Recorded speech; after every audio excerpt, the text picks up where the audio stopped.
Hello class 7 के बच्चों।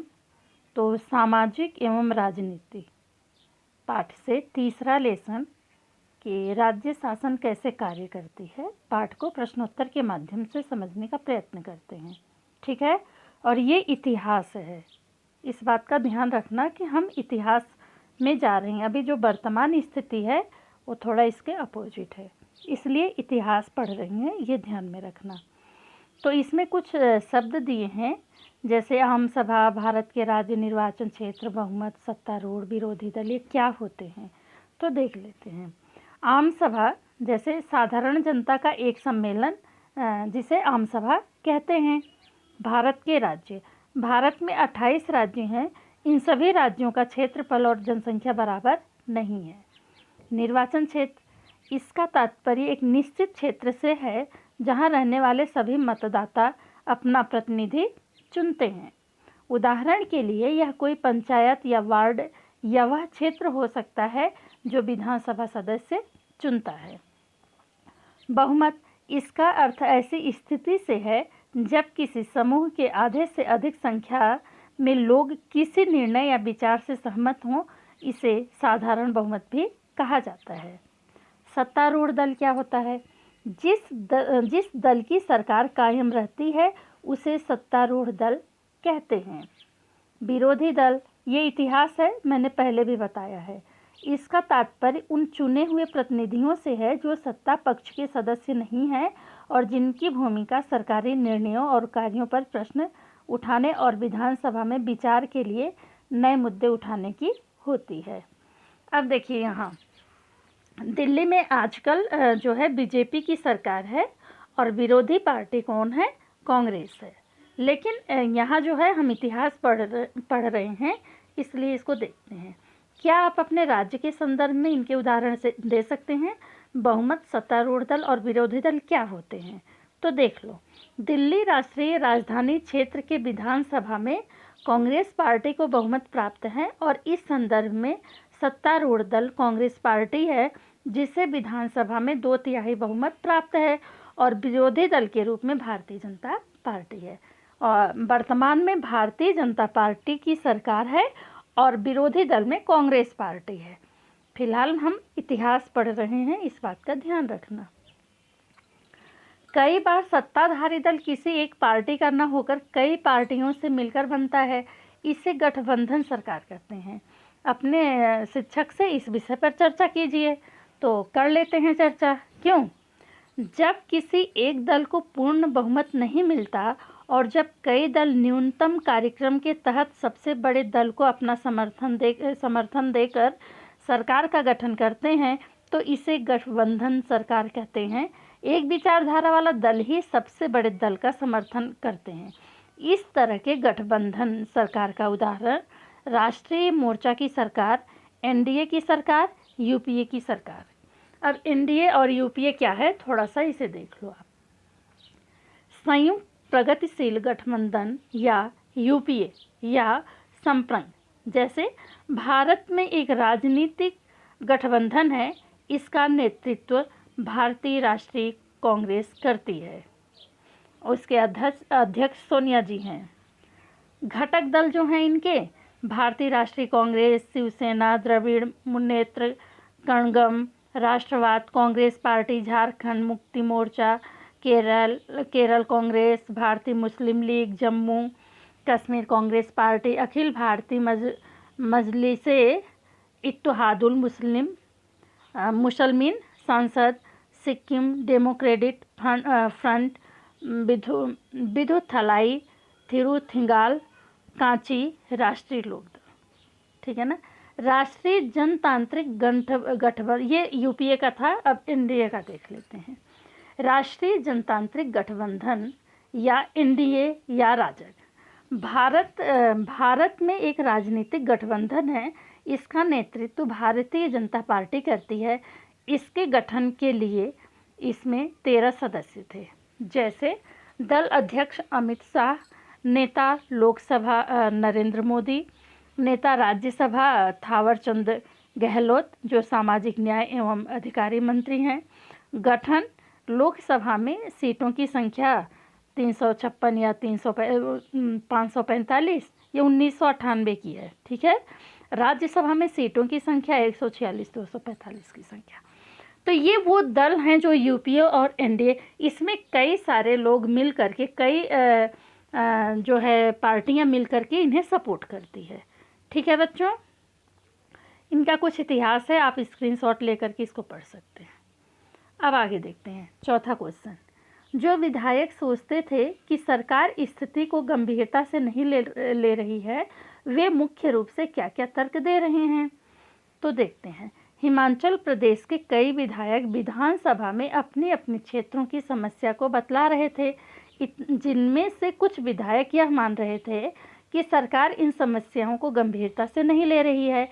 इसके लिए विभिन्न विधायकों द्वारा कई तर्क दिए गए। जैसे एक विधायक, अखंड गांव के मेरे निर्वाचन क्षेत्र में पिछले 3 हफ्तों में हैजे के कारण 15 लोगों की मृत्यु हो चुकी है।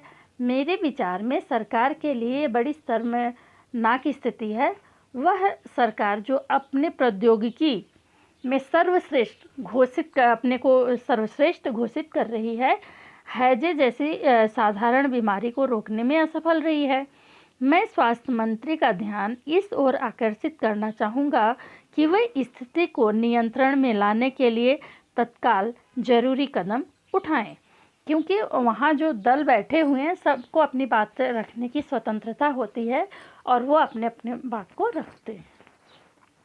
दूसरा विधायक बोलता है कि मेरा प्रश्न यह है कि सरकारी अस्पतालों की दशा इतनी खराब क्यों है? ये सारे क्वेश्चन किससे किए जा रहे हैं? सरकार से किए जा रहे हैं। और कर कौन रहा है? विरोधी दल कर रहे हैं। अब 5वां क्वेश्चन देख लेते हैं। यदि आप स्वास्थ्य मंत्री होते तो कुछ उपर्युक्त चर्चा का उत्तर किस प्रकार देते?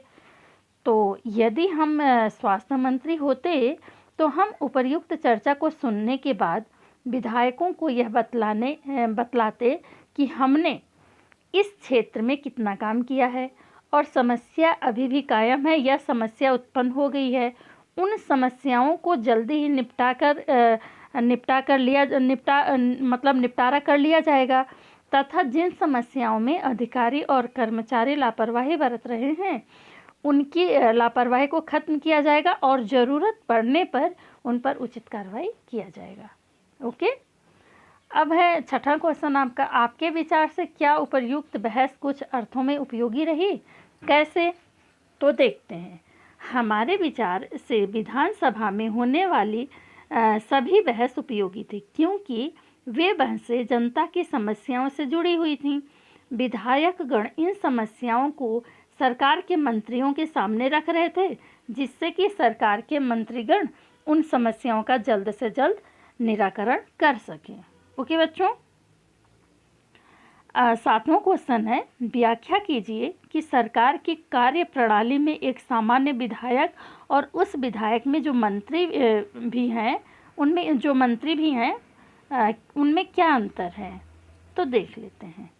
एक विधायक जो जनता द्वारा चुने हुए प्रतिनिधि होते हैं, ये विधायक किसी भी दल के हो सकते हैं, लेकिन जो विधायक मंत्री भी हैं वे सिर्फ सत्तारूढ़ दल के विधायक हो सकते हैं तथा मंत्री विधायक को किस एक विभाग का मंत्रालय सौंपा जाता है और उस मंत्रालय से संबंधित सभी महत्वपूर्ण निर्णय मंत्री विधायक द्वारा लिया जाता है। विधायक के मंत्री होने के कारण उनकी सुरक्षा व्यवस्था भी विधायक से अलग होती है। ठीक है। अगला है, हैजे को नियंत्रण में लाने के लिए सरकार द्वारा दिए गए 2 उपाय लिख दीजिए। तो देख लेते हैं। हैजे को नियंत्रण में लाने के लिए सरकार द्वारा दिए गए जो 2 उपाय हैं, वो पहला है, सरकार ने साफ सफाई के लिए प्रबंध तथा स्वच्छ पानी पीने की व्यवस्था का आश्वासन दिया। दूसरा, सरकार द्वारा एक उच्च स्तरीय जांच समिति गठित की गई जो सफाई सुविधाओं के लिए जिले की ज़रूरतों के बारे में विचार करेगी और लोक निर्माण मंत्री को यह दिशा निर्देश दिया गया कि वे क्षेत्र में पानी की उचित व्यवस्था पर ध्यान दें। ठीक है। अगला है, प्रेस वार्ता का क्या उद्देश्य है? प्रेस वार्ता आपको सरकार द्वारा किए जा रहे कार्यों के बारे में जानकारी प्राप्त करने में किस प्रकार सहायक होती है? तो देखते हैं। प्रेस वार्ता का मुख्य उद्देश्य सरकार द्वारा जो भी नीतियां और कार्यक्रम लागू की जा रही है, उन नीतियों और कार्यक्रमों के बारे में आम लोगों को जानकारी देना। समाचार पत्र एवं अन्य संचार के साधन लोगों के घर तक पहुंचाती है, इसलिए प्रेस वार्ता द्वारा सरकार द्वारा किए जा रहे कार्यों के बारे में जानकारी प्राप्त करने में काफ़ी सहायक होती है।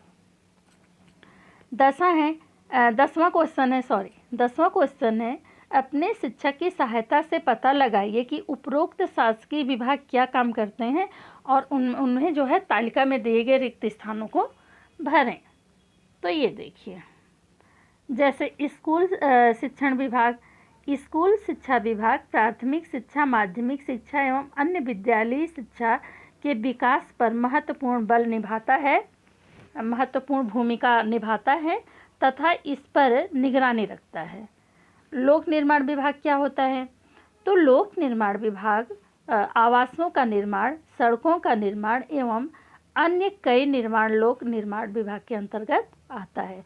अर्थात जो निर्माण कार्य होते हैं वो लोक निर्माण विभाग के अंतर्गत आते हैं, और जो शिक्षा से संबंधित होते हैं वो शिक्षण विभाग के साथ जोड़े जाते हैं। कृषि विभाग के अंतर्गत कृषि का विकास एवं रासायनिक खाद्य की आपूर्ति से संबंधित कार्य होते हैं। अर्थात जो हम खेतीबाड़ी करते हैं उनसे संबंधित जो है कृषि विभाग कार्य करता है। अब आ जाते हैं अभ्यास प्रश्नावली में। ठीक है, तो पहला क्वेश्चन है, निर्वाचन क्षेत्र और प्रतिनिधि शब्दों का प्रयोग करते हुए स्पष्ट कीजिए कि विधायक कौन होता है और उसका चुनाव किस प्रकार होता है। इसका आंसर हो जाएगा, विधानसभा के सदस्य को विधायक या एमएलए कहा जाता है। प्रत्येक विधायक के लिए एक विधानसभा निर्वाचन क्षेत्र होता है। आपका निर्वाचन क्षेत्र क्या है? बद्रीनाथ है, यहाँ का जोशीमठ का। ठीक है, जहाँ से विधायक जनता के प्रतिनिधि के रूप में चुनकर आते हैं। आपने किसका चुनाव किया है विधायक पद पे? हाँ, अब ये सोचना और कल बताना मेरे को। आगे देखिए, विधायकों का चुनाव, प्रत्येक विधायक के लिए एक विधानसभा निर्वाचन क्षेत्र होता है जहां से विधायक जनता के प्रतिनिधि के रूप में चुनकर आते हैं। दूसरा, प्रत्येक निर्वाचन क्षेत्र के वयस्क नागरिक अपने गुप्त एवं सार्वभौमिक मताधिकार द्वारा एक विधानसभा के प्रतिनिधि का चुनाव करते हैं। ओके, कुछ विधायक मंत्री कैसे बनते हैं स्पष्ट कीजिए। तो कुछ विधायक को मंत्री मुख्यमंत्री द्वारा बनाया जाता है। मुख्यमंत्री दल के कुछ विधायकों को मंत्री पद के लिए राज्यपाल से सिफारिश करता है और राज्यपाल विधायकों को मंत्री पद की शपथ दिलाता है। ठीक है, अगला क्वेश्चन है आपका, मुख्यमंत्री तथा अन्य मंत्रियों द्वारा लिए गए निर्णयों पर विधानसभा में बहस क्यों होनी चाहिए? तो देख लेते हैं। मुख्यमंत्री तथा अन्य मंत्रियों द्वारा लिए गए निर्णयों पर बहस आवश्यक है क्योंकि मुख्यमंत्री, मंत्री तथा विधायक सामूहिक रूप से जनता के प्रति उत्तरदायी होते हैं। इसलिए उन्हें कोई भी निर्णय जनता के अनुकूल या उनके हित में लेना चाहिए। यह आवश्यक नहीं है कि मुख्यमंत्री तथा अन्य मंत्रियों द्वारा लिए गए निर्णय समाज के सभी वर्गों के लिए लाभकारी हो। विधानसभा में होने वाली बहस के द्वारा ही मुख्यमंत्री तथा मंत्रियों के अधिकारों के दुरुपयोग पर अंकुश लगाना संभव है। बहस के फलस्वरूप आए नवीन विचारों को अंतिम निर्णय में जोड़ा जा सकता है अथवा अनुपयुक्त तथ्यों को हटाया भी जा सकता है। पातालपुरम में क्या समस्या थी? तो पानी की कमी, ठीक है ना, के कारण लोगों को 3 दिन में एक बार पानी की सप्लाई दी जाती थी। लोग बस गंदा पानी पीने के लिए मजबूर थे, जिसके कारण पूरे क्षेत्र में हैजे का प्रकोप फैल गया था। 10 लोगों की मृत्यु हो चुकी थी तथा जिला चिकित्सालय मरीजों से भरा हुआ था। तो पातालपुरम में क्या समस्या थी? पानी की विषम जो है समस्या थी, जिसके कारण लोग जो है गंदा पानी पी रहे थे और हैजे के शिकार होते जा रहे थे, बीमारियों से ग्रस्त होते जा रहे थे। विधानसभा सदस्य द्वारा विधायिका में किए गए कार्यों और शासकीय विभागों द्वारा किए गए कार्यों के बीच में क्या अंतर है? तो विधानसभा के सदस्य विधायिका में कानूनों का निर्णय करते हैं तथा स्थानीय समस्याओं को विधायिका में रखते हैं। सरकार द्वारा कई महत्वपूर्ण निर्णयों को विधायिका में घोषणा की जाती है। विरोधी दल के विधानसभा के सदस्यों द्वारा सरकार की गलत नीतियों का सदन में विरोध किया जाता है। शासकीय विभाग द्वारा सरकार के निर्णय और कानूनों को संचालित किया जाता है। अगला है, इस विषय में निम्नलिखित विभागों द्वारा द्वारा जो है किए गए कार्य, जैसे आपका है आम सभा, रैली या आम सभा के कारण सड़क बंद और रैली वालों ने विधायक के घर का घेराव कर लिया था। विधानसभा में पानी की कम आपूर्ति, सरकारी अस्पतालों की दशा, बीमारी को रोकने सरकार को असफलता, जिला अस्पतालों में चिकित्सा कर्मचारी व डॉक्टरों की कमी तथा ORS के पैकेटों के वितरण आदि विषय पर चर्चा की गई। ठीक है ना। अगला है, प्रेस वार्ता क्या होता है? स्वास्थ्य मंत्री ने सरकार द्वारा उठाए कदमों की जानकारी दी। मुख्यमंत्री ने परिवारों से भेंट की जिनके रिश्तेदारों की मृत्यु हो गई थी और जो कुछ अस्वस्थ लोगों को देखने अस्पताल गए। पीड़ित परिवारों के लिए मुआवजा राशि की घोषणा, सफाई तथा पानी की आपूर्ति को सुनिश्चित करने के लिए उच्च स्तरीय जांच समिति का गठन करवाया गया या आश्वासन दिया गया, गठन का आश्वासन दिया गया। धन्यवाद। आप इस वीडियो को ध्यान से सुनें, पाठ को समझें और इसका प्रश्नोत्तर लिखकर हमें अपडेट दें। So thank you.